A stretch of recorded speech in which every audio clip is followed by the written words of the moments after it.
मैं मौजूद हूँ जंतर मंतर पर। हजारों की संख्या में यहाँ लोग आए हैं विरोध प्रदर्शन करने वक्फ संशोधन बिल को लेकर। इनसे बातचीत करेंगे, जानने की कोशिश करेंगे क्यों विरोध कर रहे हैं, इस संशोधन का विरोध क्यों कर रहे हैं। इस संशोधन का विरोध हम इसलिए कर रहे हैं क्योंकि हमें बिल्कुल ये क्लियर लग रहा है कि संशोधन होने के बाद मुसलमानों की जो मुबारक मुक़द्दस जो उनकी प्रॉपर्टीज़ हैं, मस्जिदें, मदरसे, उनके हत्ता के उनके इंस्टीट्यूशंस जो हैं, एजुकेशन इंस्टीट्यूशंस और उनकी दरगाहें, खानकाहें, ये सब ख़तरे में आ जाएंगे। और गवर्नमेंट बग़ैर किसी नोटिस के अब भी बहुत अंधा राज चल रहा है, स्पेशली हमारे यूपी में। लेकिन फिर एक जो ये इन सब चीज़ इस तरह के जो लोग हैं उनको यानी लॉ का, उनको एक्ट का एक सहारा मिल जाएगा और फिर हमारी प्रॉपर्टीज़ जो हैं, जो हमारी ज़िंदगी जिनसे जुड़ी हुई है, वो ख़तरे में आ जाएंगी। सर, आप जानते होंगे कि भारत में रक्षा मंत्रालय और रेल मंत्रालय के पास सबसे ज़्यादा प्रॉपर्टी वक्फ बोर्ड के पास है। क्या आपको लगता है उसका यूटिलाइज सही तरीके से हो रहा है? आपने बात की शिक्षा की, आपने बात की हॉस्पिटल्स की, वक्फ बोर्ड इसीलिए बनाया गया था। क्या काम हो रहा है उसमें? बिल्कुल, ये दो बातें हैं इसमें कि ये इसका यूज़ हो भी रहा है, यूटिलाइज उनको किया भी जा रहा है, और बहुत बड़ी चीज़ें ऐसी हैं कि उनका यूटिलाइज नहीं किया जा रहा है। यही हमारी अपील भी है गवर्नमेंट से। अगर वाकई गवर्नमेंट मुसलमानों की खैरख्वाह है, मुसलमानों से हमदर्दी रखती है, और जैसा कि वो कह रही है कि हम तो वक्फ की हिफाजत करना चाह रहे हैं, वक्फ प्रॉपर्टीज़ की, और इससे गरीबों का भला होगा, ये सब बातें कह रही है, अगर वाकई ऐसा है तो फिर गवर्नमेंट को चाहिए कि जो हमारी जायदादें वक्फ की कब्ज़े में हैं उनको आज़ाद करा दे, उनको छुड़वा दे, मुसलमान उनको यूटिलाइज ज़्यादा से ज़्यादा कर सकें, इसमें सपोर्ट करें तो हम बहुत अच्छा है, फिर इसमें कोई बुराई नहीं। अभी फिलहाल में अगर हम डेटा देखें तो 8.93 लाख करोड़ रुपीस वक्फ बोर्ड के पास है, लेकिन वो निचले स्तर पे नजर नहीं आता। अगर हम शिक्षा की बात करें तो बच्चे अभी भी स्कूल नहीं जा पा रहे हैं। मदरसे की बात करें तो उस तरीके का स्तर उन्हें नहीं मिला है शिक्षा में जो मिलना चाहिए। तो ये जो इतना पैसा मिल रहा है वक्फ बोर्ड को, पहले उसी का इस्तेमाल नहीं कर पा रही है। जी,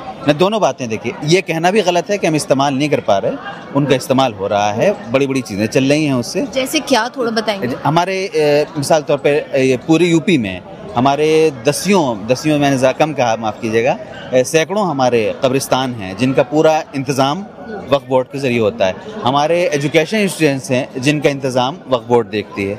हमारे 50 सैकड़ों मदारिस हैं जिनको सपोर्ट वक्फ बोर्ड करता है।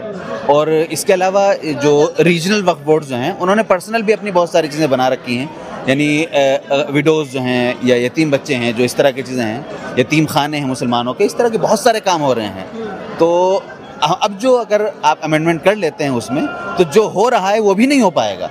सबसे बड़ा मसला ये है कि जो आप खुश हैं जो हो रहा है उससे, क्योंकि वो जब हम बच्चों से बात करते हैं जो मदरसे जाते हैं, और हम जब भी एक मुस्लिम कम्युनिटी, एक माइनॉरिटी कम्युनिटी है भारत में, ये बात किसी से छुपी नहीं है, लेकिन क्या उनका उस तरीके से विकास हो रहा है जिस वजह से वक्फ बोर्ड बना था? फिर से ये सवाल इसलिए कर रही हूँ क्योंकि मुझे वो नजर नहीं आ रहा है। आप कह रहे हैं कि काम हो रहे हैं, बट क्या उस स्तर पे काम हो रहा है? दोनों बातें हैं। मैंने आपसे कहा बहन कि एक तो थोड़ा सा हमें रिसर्च अपनी बढ़ानी चाहिए कि वक्फ बोर्ड जाकर हम सेंट्रल वक्फ बोर्ड भी और रीजनल वक्फ बोर्ड्स भी हैं, उनमें जाके मालूम करें क्या क्या हो रहा है।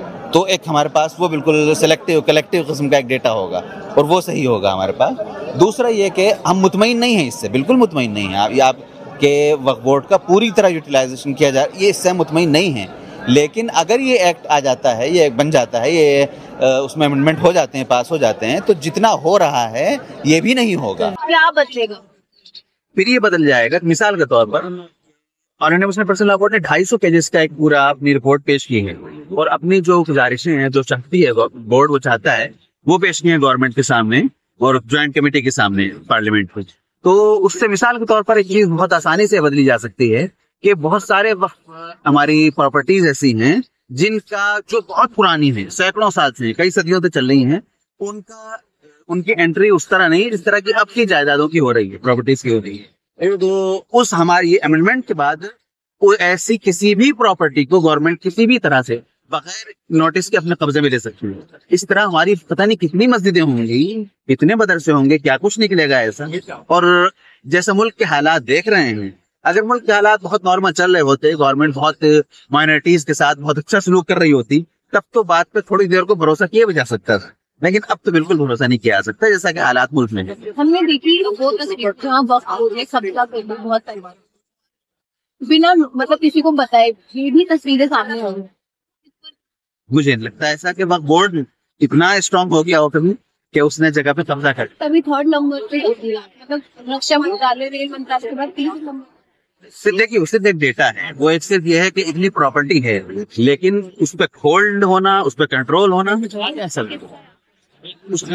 उसमें माफिया का भी है, उस पे खुद बहुत सारे जो वक्त प्रॉपर्टीज के जो बैठे हैं जिम्मेदार बनकर, उनका भी है, और वो बेशुमार गवर्नमेंट प्रॉपर्टीज ऐसी जिसमें गवर्नमेंट का भी होल्ड। दिल्ली में तो आपको खासतौर पर बताओ कि दिल्ली में बोर्ड अगर आप देखो तो बहुत सारी हमारी प्रॉपर्टी, बहुत बड़ी बड़ी प्रॉपर्टीज हैं जिन पर कंट्रोल जो है गवर्नमेंट।